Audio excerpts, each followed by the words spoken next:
Great, thank you for the diehards just staying till the end.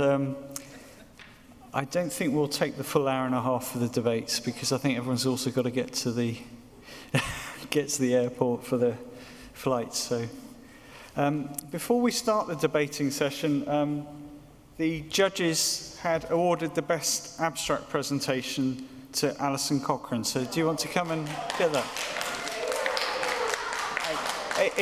I wasn't any part of it, Alison. It's independent with the judges, so very well done. This is truly unexpected. I didn't think of this. Well, that's good then. Wow. Thank you so much. I appreciate that. So Thank you. Well, that's awesome. Thank you, guys. Shall we do it?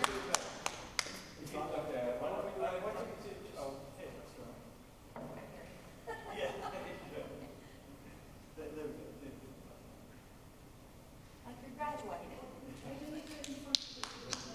Oh, we could. What, in front of the RS20? Yeah.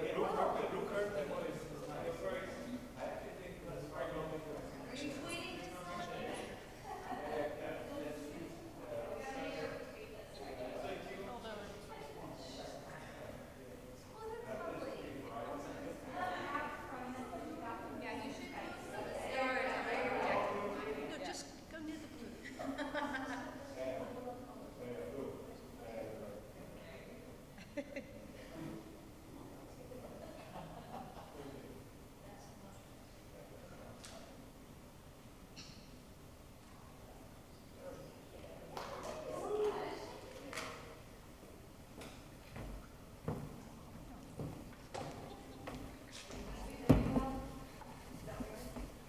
Good, so we've got two debates. We've got lies, damn lies and data, and then we've got all patients are eligible for ERAS versus my patient is too sick for ERAS. And we put this as a challenge to the audience. So we've got Dionysus, who's a real bulldog in the old debate session.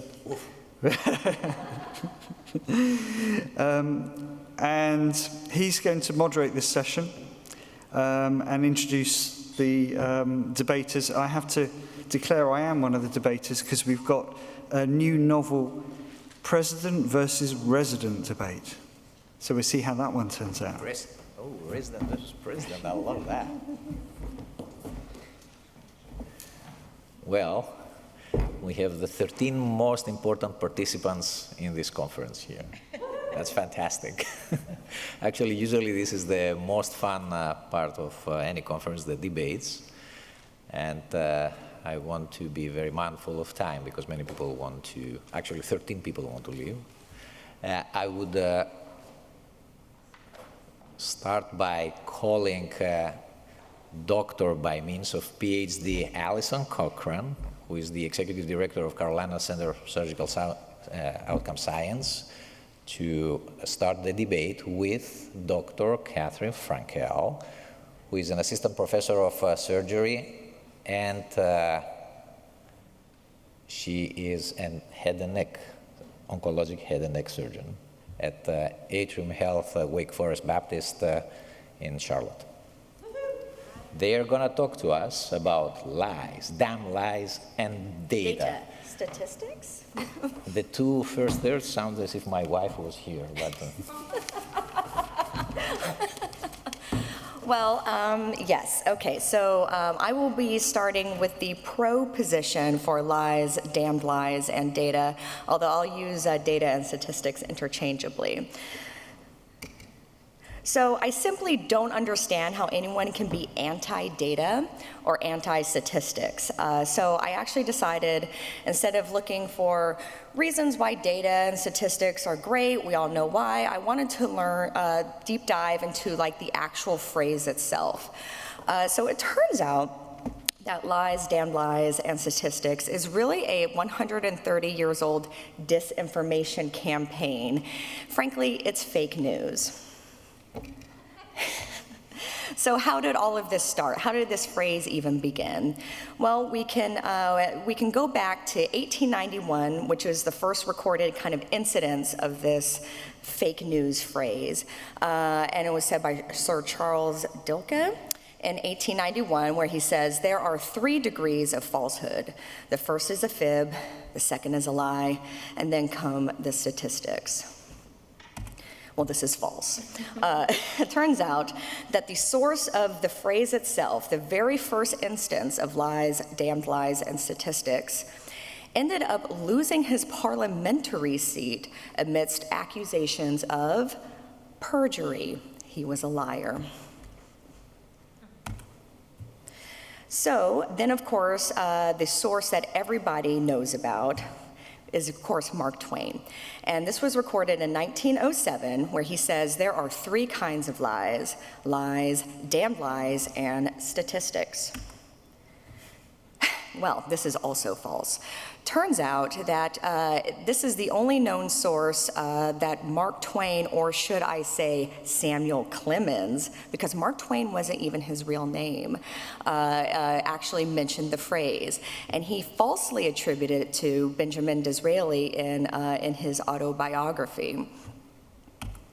And yet, if you do a Google search of all of the phrase, all you ever see is Mark Twain all over the place.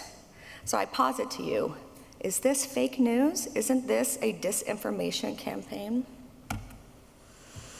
Well, it's good news, because surgery comes and saves the day.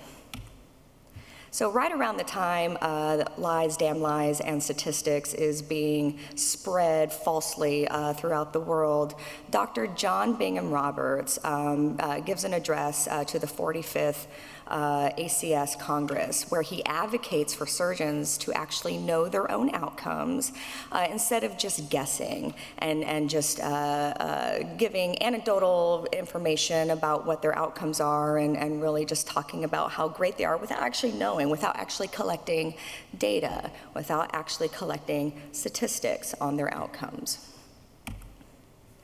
And then, of course, the great Dr. Ernest Codman in 1910, who is the pioneer of surgical quality and the pioneer, really, of audit of medical outcomes, posits his end result idea. Frankly, Dr. Ernest Codman deserves a whole lecture in of its own. I could talk about him for a very long time, but I won't, because I only have probably like 2 minutes left. But again, surgery comes in and saves the day with advocating for audit of medical outcomes and making sure that we're tracking long-term outcomes of our cases and ensuring that our surgeries are always being better, constant refinement. Well, let's fast forward just a few years later, and in 2010, the ERAS Society was officially established, where data and audit are so important that it's actually a required compliance item. Super important, right? I mean, it's right there, you have to do it. So that's what the ERAS Society says. And then, right around this time, we have one Nicolas Desmartins traveling the world, and he really, makes this picture worldwide famous. So if anybody has ever seen a presentation by Dr. Desmartins, they very much know this picture. It's essentially saying that audit, data, and statistics are crucial and allow you to see yourself for who you actually are. And there's just like tons of other years. I don't need to go into the whole timeline, but there's a lot of years of data and statistics showing that audit identifies barriers, audit improves compliance, and therefore audit, data, statistics improves outcomes. So in conclusion, if you don't know what you don't know, then how do you know what you don't know? Spoiler alert, it's data.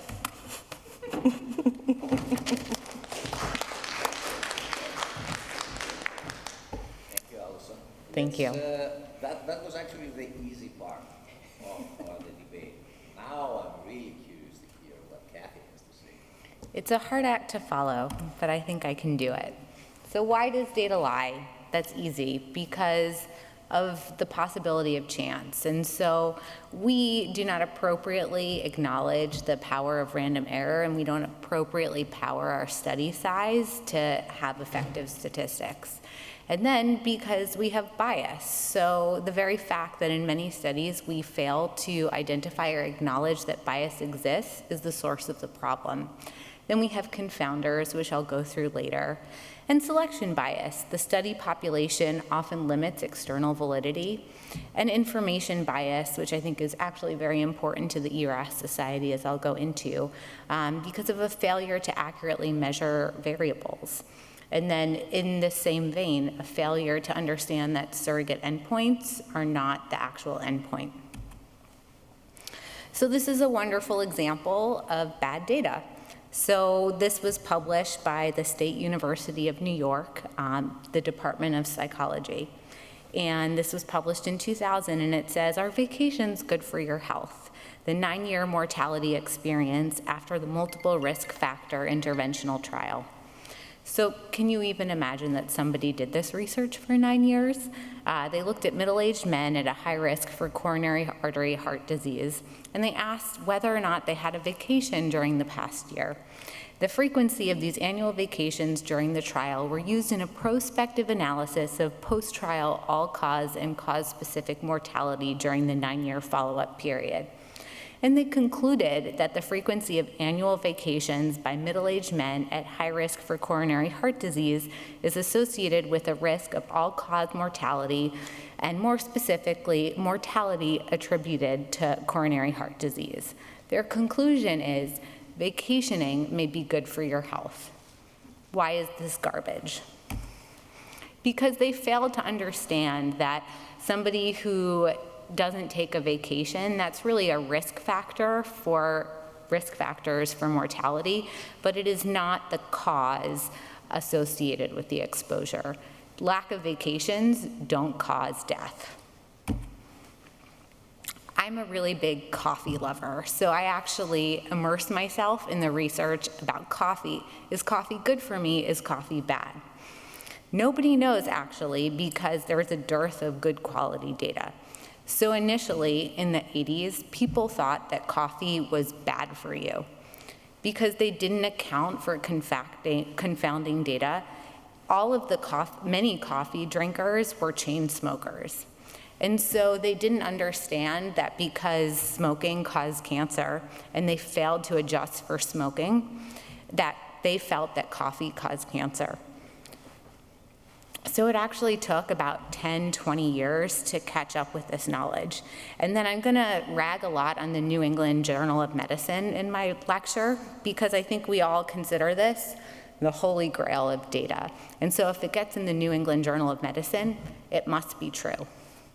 So in 2012, the New England Journal of Medicine published data that was the opposite of what came out in the 80s. It said coffee drinkers die younger, but coffee drinkers are also more likely to be smokers. So when they control for smoking as a result of confounding variables, basically all coffee drinkers live longer. Coffee was great for you. That's what they concluded. So actually, this is from the Discovery magazine. The editor of the New England Journal of Medicine had to apologize for this data because he said, oh, well, publishing this was pretty controversial within the journal, but I think maybe they did it to create interest. The study didn't control for health insurance, high blood pressure, high cholesterol levels, or anything associated with coronary artery disease or significant factors of mortality. This has been all over the news. Also, New England Journal of Medicine, 1966. Dietary fats, carbohydrates, atherosclerotic vascular disease. Now we know. The sugar industry paid scientists in the 1960s to play down the link between sugar and heart disease and promote saturated fat as the culprit. Not going to rag on Harvard, but 3 Harvard scientists were paid the equivalent of $50,000 in order to not lie in their research, but bias their research so that the dishonesty was basically undetectable. This created 5 decades of research into the role of nutrition, heart disease, and today's dietary recommendations may have largely been shaped by the sugar industry. I don't know if anyone remembers in 2015, I remember the headline when all of a sudden the FDA reversed their recommendation for eggs. They said eggs aren't bad for you anymore.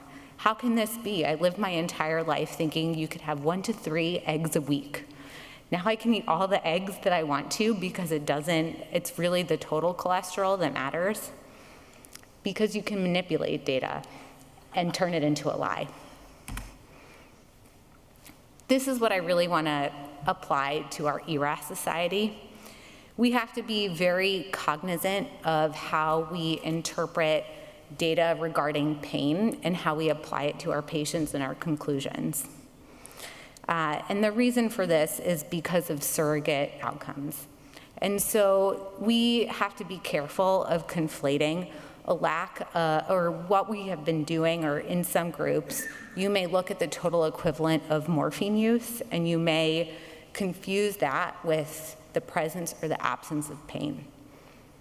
So in 2000, the VA initiated pain as the 5th vital sign. And then shortly thereafter, the Joint Commission added this. And so people couldn't be discharged from the hospital unless their pain requirements were appropriately addressed. Immediately, as this article in 2000 from JAMA indicates, physicians responded. They were very concerned that the change in adding pain as the 5th vital sign would lead to increased pressure for physicians to prescribe opiates. The article on the left is from 2017 from the Joint Commission, where they acknowledge that this was an error in judgment. Because pain hasn't changed in 20 years, but the opioid prescription rate and the prescription of opioids has changed significantly. And so we have to be very careful to understand that while not prescribing opiates is important, but we can't confuse that a lack of prescribing opiates equals no pain. And we can't confuse prescribing opiates with poorly controlled pain. So in April of 2018, the NIH launched something called the Helping to End Addiction Long-Term or HEAL Initiative, which stems from the National Opioid Public Health Crisis. And basically, they're looking for biomarkers to aid in the development of safe and effective therapeutics in order to reduce the amount of opiates that are prescribed. And so in A, they describe that in animal models, we use objective data to actually corroborate the subjective perception of pain. You can use EEGs, you can use behaviors, you can use vital signs. We don't do that. And so I would say that until we have improved outcomes that are more objective for pain, we should be very cognizant about, or very critical about, data that comes out regarding pain.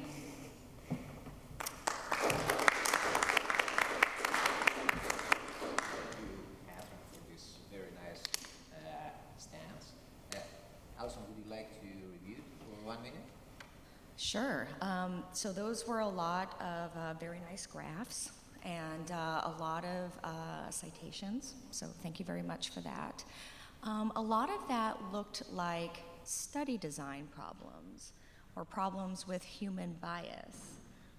And I contend that data are completely agnostic, and it's what people do with data. And perhaps maybe taking a course in study design might be, learning a little bit about confounders. What do you think about that? I just don't think that you can critique the New England Journal of Medicine as not understanding how to evaluate a proper study design. And I think the point is that a lack of critical evaluation by your peers and a lot of thoughtful integration of your societies and practical issues that can't get around the fact that bias is going to infiltrate the results, and we have to operate in a way that tries to acknowledge bias and then continuously try and remove the bias. Because data isn't the science, right? Our interpretation of the data is what impacts what we do, and that is subjective. So it seems that, let me ask that first. Oh, you want to ask a question first, or me address the public, the audience? Whichever you prefer. I just have a comment. Yes, please go ahead. I immensely enjoy this because I refer to the New England Journal as my local paper for geographical reasons. But there's a kind of serious phenomenon going on here, and that's called the winner's curse. And the winner's curse is if you contest for something that costs too much, where you have to pay too much to be the winner, you most likely paid too much. And that is true for high-stake medical journals, such the New England Journal, Lancet, you name it. And that leads to the fact that retrospective studies are refuted to almost 50% within 10 years in these high-stake journals. Prospective data, prospectively collected studies, 20 to 30%. So there's a publication bias also, because what really advances our careers, it's our publications, right? It's what we can put in PubMed. So we are interested in publishing stuff that is quickly done. So usually the outcomes we go after are easy to collect and not very meaningful oftentimes, right? Doctors like vital signs that we can get out of the record because I push a button now and it shows up, right? So patient satisfaction or patient longer-term outcomes is not sexy because it takes way too long. So this is amazing. Thank you very much. Thank you. Thank you for your comment, Matthias. It seems that we are shaping two sides here, and I'm going to poll the audience. Let me try and put it in two. The first, that was supported by Dr. Cochrane, is that believe your data, provided that you know how to interpret them well. And the second, that was supported by Dr. Frankel, was always be skeptic about your data, even if they are published in the best source. So, I would poll the audience, who is in favor of one? I'm not sure they're mutually exclusive. I feel compelled to vote. Thank One, you, Kirk. two. Wow. Thank you. What about the second option? The second. Again, not You're mutually cheating. exclusive. You're doing it twice. Both can be true. That's correct. Oh, You need come to- on. You need to know your data and analyze it correctly, but that doesn't mean you can't have healthy skepticism of studies. That's I how. like this compromise, actually. But for the record, it seems that Dr. Frankel won. Wow. I have one more question for the audience. Actually, I'm going to direct it to our president directly. Let's say that we want to do a study about goal-directed resuscitation or therapy. And would you prefer to see a study from a single center with that they know exactly what they're doing, PCU, with 5,000 patients, or you would like to see a randomized trial of 20 centers participating with 5 patients each? What would make you happier in terms of evidence? So you see that I feel as if we are suffering a tyranny of level 1 and level 2 data demand.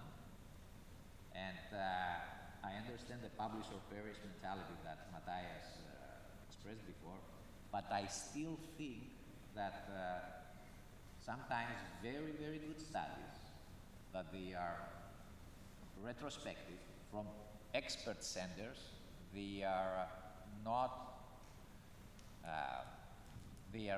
shown or they do not get the credit they really deserve.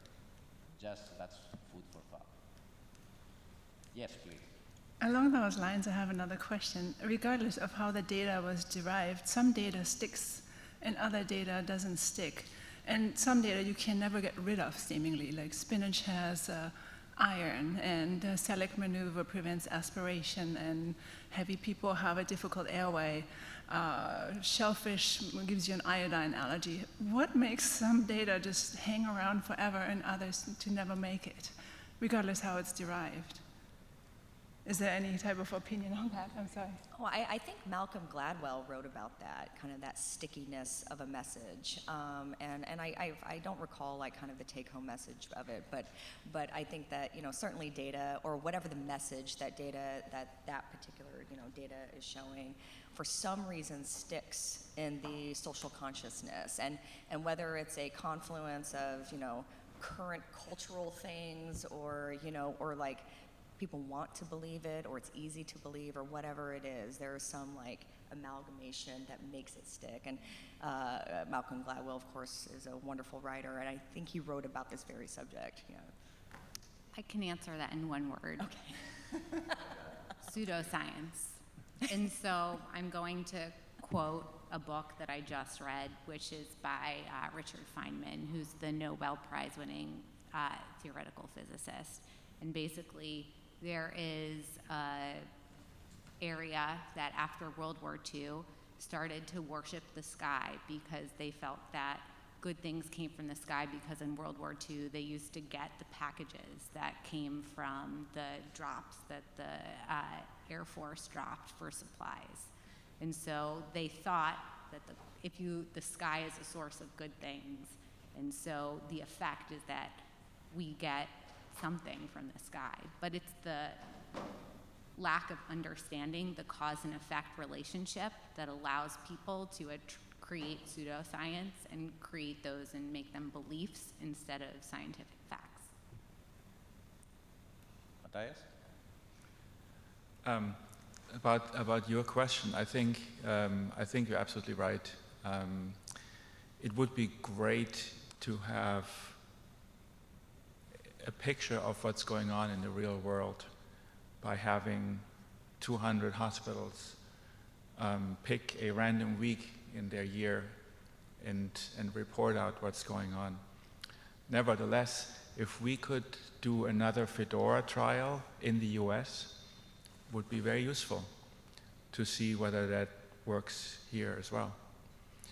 So I think both ways, both types answer very different questions. But I think it's super important to not only do trials where everybody is under the microscope, but also reflect what's going on when that microscope is not in the OR. Yeah. Thank you for this talk. So, with that, I would again like to thank Dr. Cochran and Dr. Frankel for their... I believe we're going to move to the second one. It's the first time this type of debate has been introduced to medical conferences. It's the resident versus president debate. So our resident, Dr. Brendan French, is going to debate our president of ERAS USA, Dr. Mike Scott. Actually, president might mean past resident, correct? So this is where it comes from. And they're going to debate on ERAS is for everybody versus my patient is too sick to undergo ERAS pathway. Yeah, thank you. So we're doing this slightly differently because we're just doing this as if it was a day when we were at work a couple of years ago and I was doing the operating list as the anesthesiologist and Brenton was the resident doing the surgical list. And so we're going to just debate each patient at a time. So, and I don't know why, Brenton's just got so ERAS-tastic now. You know, all he does, talks ERAS. You know, I even had a phone call from his wife. And And she says, what's this ERAS? Because it's everywhere. You know, go to bed and there's ERAS by you know, the toothbrushes and carb loading. We've got all this carbohydrate drinks in the kitchen. And he doesn't even exercise. What's going on? So, yeah, you know, and okay, I might be president of ERAS USA, but we honestly, we know we just can't do every patient, can we, for ERAS? And I mean, this is a typical operating list I've got here at VCU. This is what they throw at me, these surgeons. So the first one is this. So she's 74. I've just met her. She's got dementia. She really just doesn't know what's going on. Mm-hmm. So I certainly don't want you to give any of that carb drink, okay, to this lady, because I mean she might aspirate. Aspirate it. Yeah, you know. So she's having a laparoscopic colectomy. Well, she won't know what's going on, so there's no point doing ERAS, is there, and all that hemodynamic monitoring, because it really doesn't matter about her blood pressure, you know, because I mean she's pretty bad anyway, isn't she? And I'm not going to do the opioid sparing technique that we normally do for her. I'm just going to give her a bunch of Dilaudid, actually. Is that all right? Because we just need to get on with this list. Look, we've got 5 patients. It's really, really complicated. So I'm just going to stick a tube down, give her Dilaudid, and she's hypertensive. So I'll probably even use isoflurane instead of sevoflurane for her. So what do you think about that one? Fair, yeah, and then leave the surgeons to clean up the mess. Great. So, You're going to... yeah. You're good. All right, so the king of ERAS has become jaded. So, well, I'd say that if you had a 74-year-old frail lady, maybe she's demented as well, that she'd be a perfect candidate for this sort of thing. So with ERAS, you have preoperative meetings. They see the PACE clinic. You're able to fully figure out exactly all of her medical problems, figure out if she's on any unnecessary medications or anything like that. I think that, you know, even if she does have dementia, she has to be getting nutrition somehow. So some sort of preoperative carbohydrate loading would definitely still help. The other thing, though, that ERAS does is it really reduces our physiologic derangement. So in someone who's 74, elderly, has all these comorbidities, complications, or high risk of complications, any sort of physiologic insult beyond what is normally incurred during surgery would just lead to basically even worse outcomes than if you weren't doing any of this. So that's kind of my counter argument. Let's see if there's anything else I neglected to say. But yeah, and honestly, with frail patients, you can kind of get a plan. You can meet with them pre-op. You can counsel their family members. You can, kind of tell them what to expect. A lot of ERAS is kind of, discharge planning as well. So if they need to have any sort of nursing facility arranged or home health set up, that's all kind of started early in the process. So I think someone who's elderly, frail, demented is a perfectly fine candidate for an ERAS type program. So. Okay, you've convinced me on that one, but I'm going to tell you about the next one. Fine. Can we take it to the audience, or you want more together at the end? At the end, I think. Yeah, so, because I'm going to win this, so. Right, so the next one on the list, and I don't know when you started doing gynecology, but obviously you're multi-talented now. We've got this 42-year-old lady who's got morbid obesity, OSA. She's come in on her BiPAP machine. Apparently she had it on when, in the car. She's diabetic, end-stage renal, and she's down for robotic hysterectomy. Great. So it's robotic, so it's minimally invasive, so we don't need any of these other things, do we? So, she's got a hiatus hernias again. I've asked them to starve her from last Tuesday, just to be safe. And then what else is she? Oh, yeah, end-stage renal dialysis. Oh. Well, we didn't want fluid shifts, because that is ERAS, so she got dialysed about a week ago. Okay. Oh, no, it says here yesterday. Oh, they overruled me on this one, and they've dialysed her yesterday. Oh, okay. So they obviously think they know more than I do, don't they, about this kidney stuff. So, yeah, robotic hysterectomy. I mean, is it worth doing robotic for her? All right,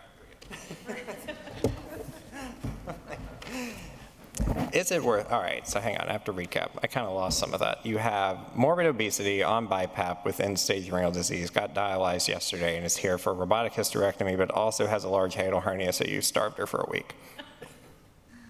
Did I get it all? Yeah. Okay, good. Well, honestly, robotic, if you're doing a hysterectomy, like usually the attendings do all the robotic operations and I just kind of stand there and help. So personally, I prefer to do it a different way. But honestly, but no, I think someone with her comorbidities, so we'll start with the end-stage renal disease. So she's on dialysis. Of course, you want to avoid volume overload. We just had a great talk about, how using these goal-directed devices can help prevent volume overload and excess and, even in patients with some severe renal disease. If she's obese, then usually having improved pain control with blocks, multimodal analgesia, not just relying on your narcotics, because if you give her too much narcotics, it sounds like she's already on BiPAP, so that wouldn't lead to a good outcome either. But if you're able to control her pain, she'll be more mobile after surgery. She'll get, not just lying in bed all day. She'll be able to kind of get up and move around and progress closer to her discharge. And then some of the other factors. So, and again, I think the optimizing the volume status in someone who already has bad pulmonary disease can only help. So in this sort of patient, yeah, I would still say that they can still do it. So. Even if they wanted to do it robotically, that'd be just fine, so. All right, I'll heed your advice on that one. So I've got the next patient here. Number 3. So my next patient is a poor 34-year-old chap, and he's had Crohn's for a long time, and he's taking an awful lot of opioids at home. But we've got to do an open colonic, open ideal resection on him. So he's down for that. So. Unfortunately, Tanya's away, so we've got this other surgeon who we're working for. So, yeah, so we're doing open surgery, not laparoscopic.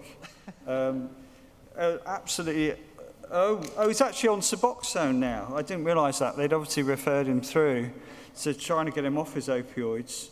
So that's a bit of a problem, isn't it? So, again, he didn't get any nutritional supplements because, again, I was a bit worried about aspiration with him. So he's been starved for another week as well. So because we know starvation's very good for patients, don't we? So he's got Crohn's. Open surgery, I'm not really bothered about doing any of these regional techniques because he's on opioids anyway. So we could just give more, can't we? Because it's not really going to affect him. So and then fluid-wise, I think we'll be fine because his heart and lungs are okay. So if you're all right, I'm just going to, again, give him a Dilaudid PCA and intubate and ventilate. Is that all right, Brenton? Well. Pre-op, he's on, okay, so we have Crohn's disease. He needs an open colon resection, and you just want to give him Dilaudid, basically. And he's on Suboxone. Okay, very good. So, well, no, even in patients who have chronic opioid use, definitely more appropriate for ERAS. So, sure, you can just give them Dilaudid PCA and, make life easier for everyone. I'm sure they'll complain less. But, what if this guy was trying to get off narcotics? It's not his fault that he has Crohn's disease and he needs colon surgery. He's trying to get off narcotics and he just wants to, to improve his life and wean off it. I think ERAS is perfect for those sort of patients. Even if you're still on Suboxone or, all the sort of multimodal analgesia effects that we do, all of the different blocks and things that reduce our opioid consumption can only help this sort of patient as well. So even if it is an open surgery, every now and then people still do need some narcotics if you're going to do a giant X-lap incision. But no, I think this is still a perfectly appropriate patient. I would not have starved him for a week before. I'm not clear why you starved him for a week, actually. He's just on Suboxone, and so we starved him for a week. But but no, I think he'd be perfectly appropriate candidate. So especially in Crohn's disease, when a lot of these patients have have a lot of tachycardia in and around surgery, have a lot of physiologic changes due to their inflammation. Again, I think our goal-directed approaches and fluid optimization in these people, making sure we're treating actual volume depletion or hypovolemia, not just the inflammatory state that exists in Crohn's, that would certainly benefit the patient. So that's my position. Okay, well, I've got one of Greg Golladay's patients. He did the review on orthopedics yesterday, if you remember. Yeah, so he's an orthopedic surgeon. I don't know how, but this patient slipped through the net because he managed to get her to the preoperative assessment clinic, get her IV iron for her anemia. She had got a very high frailty index, and so he got her to our geriatrician, and they've even been doing prehabilitation. I mean, what's all this about?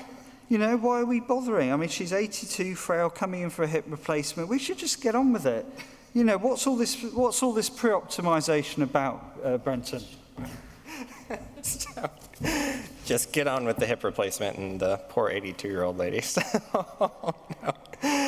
Well, no, so especially in frail patients, I think this will help. So our orthopedics department at VCU is actually very aggressive with their iron infusions and making sure people are up to adequate hemoglobin levels before they do joint replacement surgery, because it is directly associated with outcomes, anemia and joint replacement. So outcomes are improved if you correct the anemia before surgery. So still think she's a perfectly appropriate candidate. So, but even if you're frail, you know, if you have severe frailty, again, like what is a severe physiologic insult going to do to a lady who's already frail going into surgery, and then you give her AKI, or then she needs to go on dialysis, and then you've made it even worse. So, you know, looking at a 3-day hospital stay maybe in an elderly lady who's frail but well prehabilitated, give her a complication and it turns into 3 weeks. So, you know, I think this is still, even if she's frail, and even if she has some anemia at baseline, I still think perfect candidate for ERAS. Oh, okay. That's all I got. Right, this last one. So this is one of the oncology patients. So 54-year-old coming in for gastrectomy. That he's for cancer. Somehow he got to the pre-op clinic as well. So we'll have to stop this preoperative optimization clinic. It's just delaying things. It gives me more headache. And he's got ischemic heart disease and stents. He's off his dual antiplatelet therapy. So someone did one thing right at least. Bit of renal dysfunction. Gastrectomy, yeah. So, I mean, come on, ischemic heart disease, ERAS. Do we really want to do all that with this guy? And it's going to be really late. I'm not going to bother putting an arterial line in. I mean, you know, I think it'll be all right, won't it? I mean, do you think I need to put any monitoring in or anything for this guy? Probably not. And then, I mean, I know you're doing it laparoscopic, so that's one thing. But yeah, I mean, this guy doesn't need an ERAS protocol at all, does he really? I think we're just, again, intubate and ventilate and give Dilaudid, won't we? Certainly an option, but no, okay, so he has, I'm assuming this is for gastric cancer, and he has stents, and he was just taken off of his Plavix. I'm going to hope it was at least 6 months after his stents were placed, but we'll just say that. So, no, so even if he has severe ischemic heart disease, so this just means he would be even more at risk of having some sort of physiologic insult, or if his volume status is off. So, you know, we actually did a end ileostomy takedown in a heart transplant patient a few weeks ago. So unfortunately, he got an AKI because the intern thought he was too high risk to get fluid, but his old heart didn't work. His new one does. So it was perfectly fine. So, but no, I think, again, anyone with ischemic heart disease, still perfectly good candidate. This is someone who I would definitely do an arterial line on, though. And then if he had an art line, I would probably just use one of the FlowTrack monitors or something. You know, or you could do the Doppler or the bioreactance. But no, these people, I think, are patients with severe ischemic heart disease are particularly high risk for any sort of physiologic stress, because they're high risk for cardiac events, peri-op cardiac events, and long-term mortality from said events if that were to happen in the peri-op period. So what else was I missing on him? It's just the heart disease, yeah. And then we starved him again for a week, yeah. So, but no, he can. I think he can still get the volume of the carbohydrate drinks are low enough to where he could do it, even if his ejection fraction was reduced. You know, keeping a close eye on his hemodynamics in and around surgery is absolutely the way to manage him. And then, honestly, early mobility and getting people, you know, back to their baseline who are maybe be more elderly can only help improve postoperative delirium and your outcomes in general. So that's my opinion. Okay then. Well, thank you very much. That's our 5 patients, and I'll see you in the operating room. Sounds like a plan.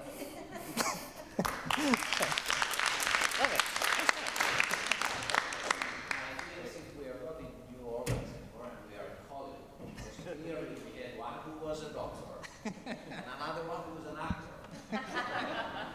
So I do not think that everybody believes that believes these things. Yeah, it's for everything else. However, there is an important question, and we know who won. Obviously, it's always the president. Sorry. Always, it's fine. Blame the resident for anything. But there is, that's from the audience, do you feel that there is any patient category that should not be enrolled in ERAS pathway? I do not say to eliminate a couple of items, for example, carbohydrate loading under certain circumstances, but do you feel that there is any contraindication for putting a patient into an ERAS pathway? Anybody? I don't think so. I don't think so. There is no reason why. So whenever someone comes, especially from other colleagues of yours, saying that I don't think this is a good ERAS candidate, or this patient has been flagged not an ERAS candidate, this is not supported by evidence, and this is not supported actually with what is happening in most of the ERAS centers right now. And just so you know, those are pretty much true stories of pushback I have from colleagues when I started at VCU. Oh, wow. So although it was tongue-in-cheek, it's actually based on real life, and that's often what you're faced when you actually introduce this whole pathway-oriented care.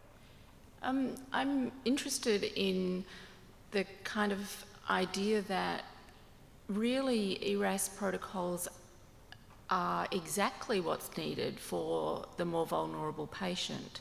So it's actually in those patients where there's less resilience, there's more vulnerability to things going wrong. So I mean, the discussion was really interesting, but I kind of feel like there's a whole group of people who probably do better from ERAS, but wouldn't do terribly if they didn't get exposed to that protocol.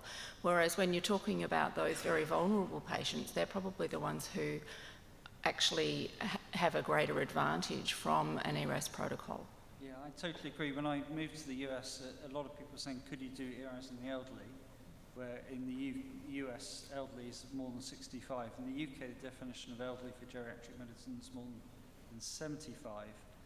And over 50% of major surgery is in the over 75-year-olds in the UK. So by definition, most of our surgery was being done in the elderly. But it took a lot of convincing to get people to think that we could do ERAS, because everyone just thought it was the SA1s that you do this on. But as Liz says, if you've got less reserve, you actually need it more. I know what we do personally on our service line, but I hear a lot of pushback from residents and some attending physicians, not within our group obviously, about when patients say they have an increased blood loss during a liver resection intraoperatively and they go to the intensive care unit and they're kept intubated overnight. Maybe it's someone that we don't extubate because we're going to go back the next day and explore them again, or a Whipple where we do like the destruction part on day 1 and then we're purposefully leaving them open and bringing them back on day 2 for reconstruction. They feel like that those patients should not be in ERAS protocol. We personally leave them in there, they're just considered delayed. So like if you didn't get extubated and your NG didn't come out on day 1, then we delay it until that happens. But they continue on pathway, it's just different timing of it. What's your thoughts about those types of situations? Well, I think I agree. The whole point of a pathway is it's a series of macros to keep you on that middle ground in homeostasis. And if you go off that, it doesn't mean to say you've gone off on everything. You've just now on a different macro for that particular part of the pathway. And that's real life, isn't it? You get unexpected problems during surgery or anesthesia. But the whole idea of the concept of the pathway with pre-optimization, injury reduction with rapid normalization, the principles are the same for everything. And in fact, they're the same for the whole of medicine. You know, even for medical patients, it's the same idea. So I agree with that, yeah. Well, again, thank you so much. It was excellent. Of course. And thanks, everybody. Thank you. Mike, would you like to Absolutely, yeah. Well, I'd just like to thank everyone for coming to this Congress. As I said when I opened it, it's been very challenging because we really didn't know whether we could even hold the Congress, up to a few weeks ago. And then we were very limited to 100 people. So it's very nice that we got everyone along. And again, the thank you to industry that really allowed us to run it. And I don't know how you feel, but I really feel it's sort of kick-started us and rebooted everyone now, hopefully coming out of COVID, that we can all get on with all the things that we want to do. And I think the update session yesterday just showed how much actually is still going on, even during COVID. I mean, all the subspecialties are growing very rapidly, getting more and more evidence. And you can see that ERAS is still absolutely fundamental for many parts of US healthcare strategy, right from reducing opioids to implementation through the ACS and the HRQ.